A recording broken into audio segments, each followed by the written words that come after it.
अब हम लोग द्विघात समीकरण के प्रश्न को हल करने वाले हैं। इसलिए द्विघात समीकरण के प्रश्न हल करने के लिए उसमें कुछ जो भी है बेसिक नॉलेज, बेसिक जानकारी होना आवश्यक है। बेसिक जानकारी के लिए हम लोग इसमें देख रहे हैं द्विघात समीकरण क्या है, उसके विषय में समझेंगे। जब कोई भी बहुपद जो है, द्विघात बहुपद, एक चर का घात, जैसे कोई भी XYZ कोई भी चर है, उसका घात जो बहुपद बनता है, जो समीकरण बना है, उसमें कम से कम एक घात में पावर 2 होना चाहिए, लेकिन 2 से अधिक या कम नहीं होना चाहिए।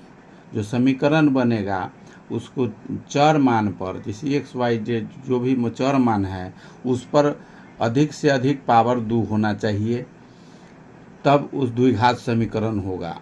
जैसे बहुपद शून्य होता है, यदि किसी द्विघात में कोई वास्तविक मान रखने पर उसका मान अगर 0 के बराबर हो जाता है तो उस मान को हम लोग शून्य कहते हैं।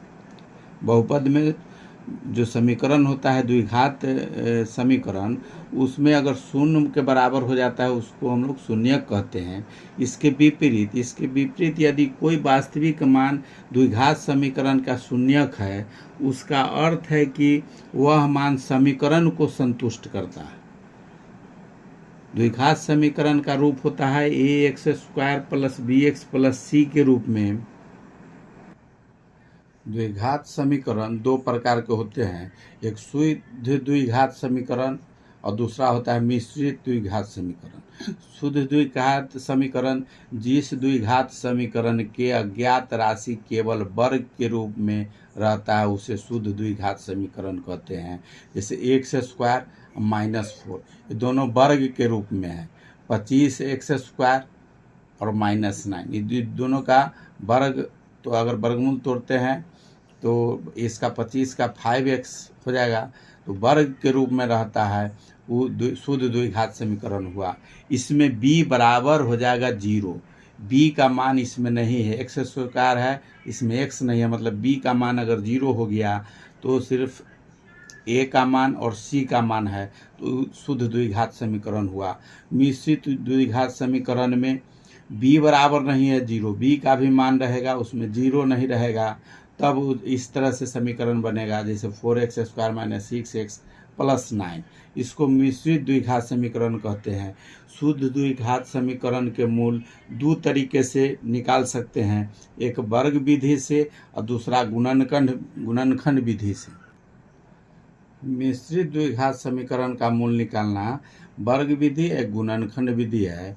तो गुणनखंड विधि तो हम लोग जान रहे हैं कि गुणनखंड निकालना है, उसके बाद निकलेगा। दूसरा वर्ग विधि जो है, वर्ग पूरा करके मूल निकालने की यह विधि श्रीधराचार्य के नियम के रूप में जाना जाता है। ax² + bx + c = 0 को दो मूल निकलता है, जैसे 2 शून्यक निकलता है उसी तरह से 2 मूल निकलेगा। इसको वर्ग के रूप में अगर निकालना है तो -b ± √b² - 4ac/2a होता है, जहाँ इसको या -b ± √d/2a, d बराबर होता है -b² - 4ac।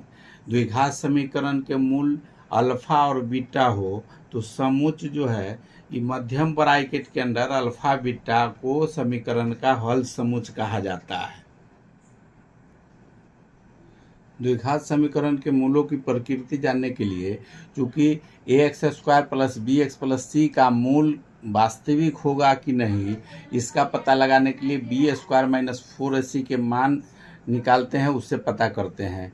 अगर इसीलिए b² - 4ac को समीकरण का विवेचक या विविधकर कहा जाता है, डिस्क्रिमिनेट। इसका शॉर्ट नाम हो गया डी, संकेत जो है डी से करते हैं, कहा जाता है, और इसे डी में लिखा भी जाता है। p² - 4ac को बराबर d के बराबर होता है। इसलिए इसका विवेचक अगर b² - 4ac से छोटा होगा अगर 0, तो मूलों की प्रकृति होगा वास्तविक और असमान, और मूलों के मान होगा, ये जो समीकरण है -b ± √b² - 4ac/2a, अगर बी स्क्वायर माइनस 4ac बराबर होगा जीरो के, अगर d बराबर बी स्क्वायर माइनस 4ac होता है, d का मान अगर जीरो के बराबर हो तो वास्तविक और बराबर हो जाएगा। इसका मूलों का मान जो होगा माइनस बी, मूल जो दो गो निकलता है उसमें दोनों मूल सेम रहेगा, सेम माइनस बी बटे 2a माइनस बी बटे 2a।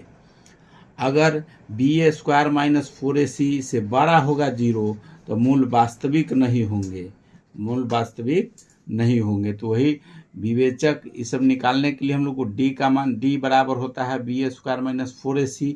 अगर इसी के मान के हिसाब से अगर जीरो से बड़ा हो जाएगा तो वास्तविक और असमान होगा, और मूल को मान जो होगा इस पर हम लोग निकालेंगे वर्गमूल।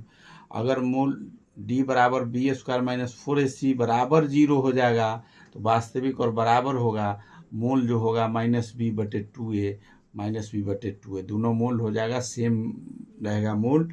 और अगर बी जीरो बड़ा होता है तो मूल वास्तविक नहीं होंगे।